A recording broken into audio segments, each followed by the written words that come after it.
Welcome to Cooper MMA. I'm Mark Gilston. This is my friend Brandon.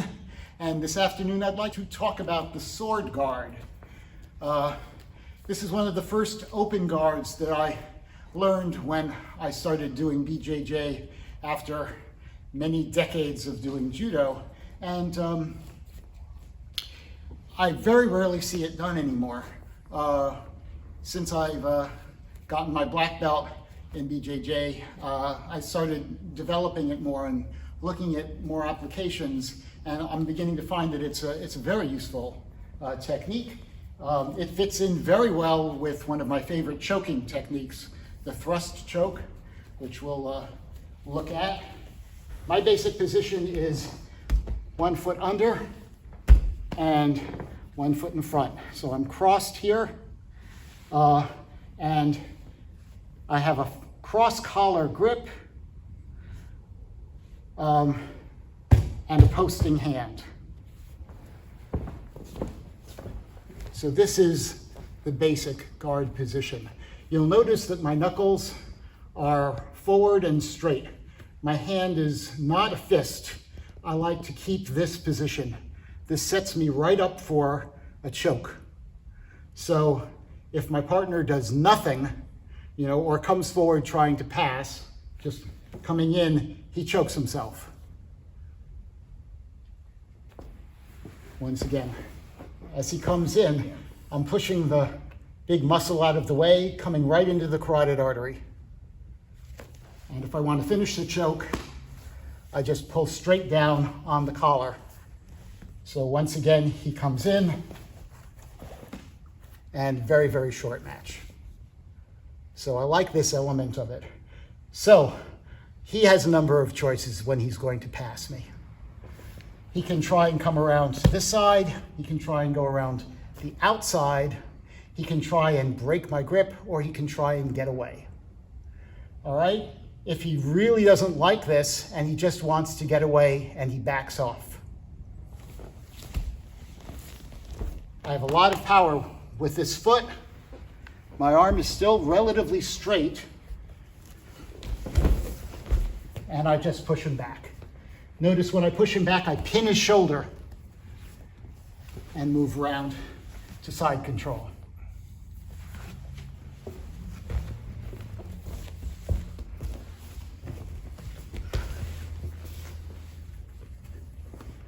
He doesn't like it, he tries to get away.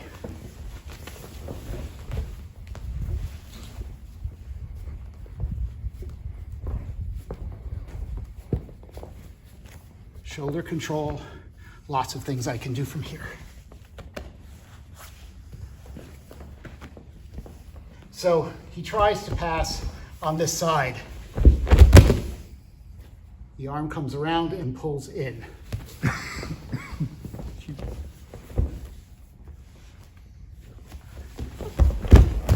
And once again, I'm in the good north-south or side control.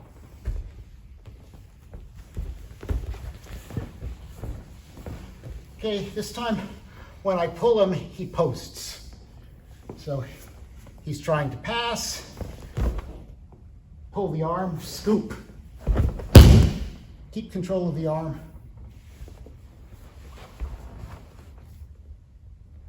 Here I have nice control. I can move into some kind of kesa position, or I can just do a shoulder lock. For the shoulder lock, his wrist is trapped under my armpit. I'm pushing up on his elbow, keeping a lot of weight on his chest with my other elbow, and bringing his elbow across the body.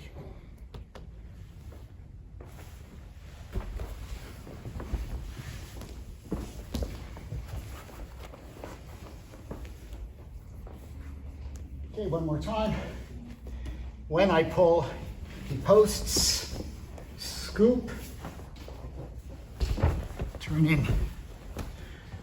I want weight. You also see that I have some weight on his hip. So even from this position, he can get out. Very difficult for him. Plenty of time for me to come in and finish.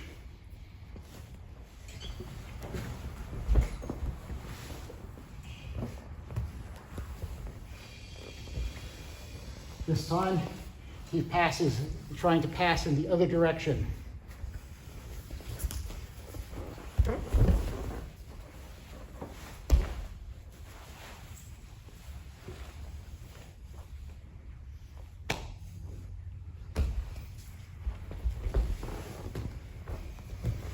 This is why it's so important for this bottom leg to be on the outside.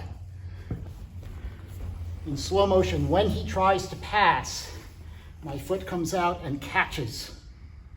My other leg slices and I pull him towards me. And notice that I keep control of this leg. Because my hand is here, it'll be either on his shoulder or his head. It's hard for him to sit up from here. I can feed the foot. I have a number of submissions from here. In this case, where my foot is low, I would come in, bring this down to the ankle, reach for his far leg.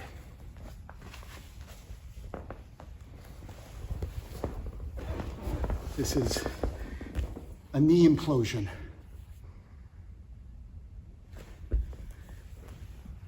If I don't have that, I can go for the straight knee bar.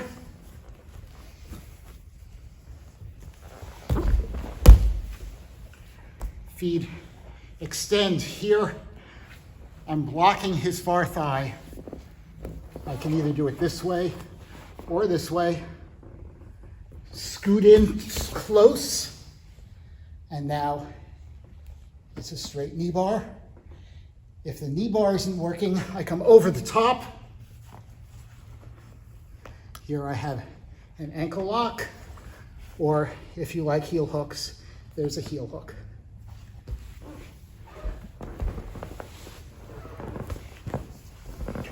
So when he passes, the first thing he wants to do is collapse this leg. So he's going to pass from that side. If I let him, if he collapses this leg, now he can move around the outside and I can do nothing. So when I feel any kind of pressure against this leg, I'm going to support it. Right here. Okay, now it's a fight, but I'm going to win this fight. He can't push my leg down. You'll notice my hand is still in position and his hand is occupied. Now this is a move which requires some speed, but I found it to be quite effective. I let him push the leg down and catch the collar.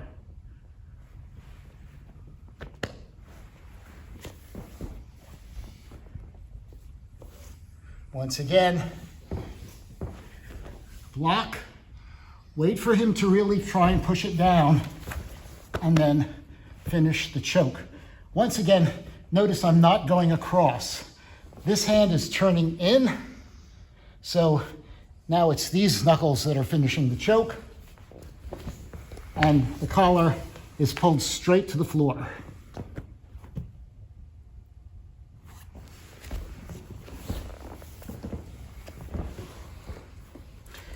So he's just going to try and break the grip.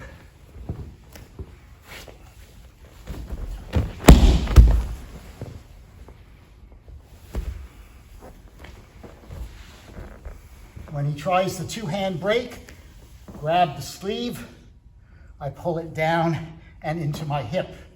This hand does that same turning motion as when he tried to pass. Move right into the side position. I can again go into Keisagatami, or I have a straight arm bar. This one, again, catching his wrist in my armpit. This time I come up under his elbow, sliding my hand down till I actually feel the elbow, and then turning my hand up to finish the straight arm bar.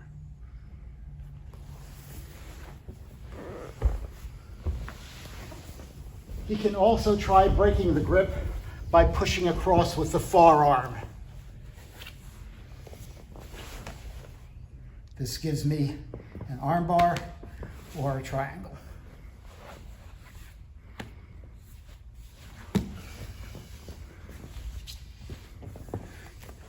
Grab, pull foot in the hip.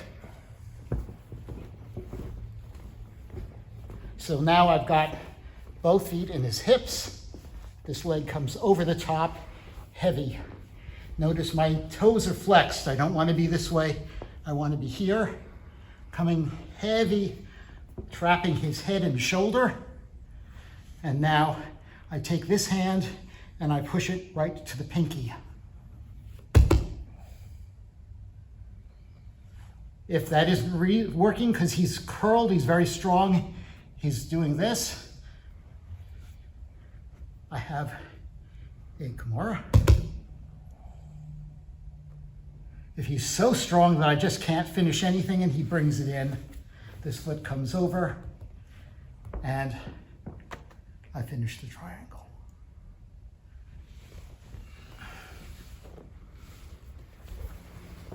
Once more at speed.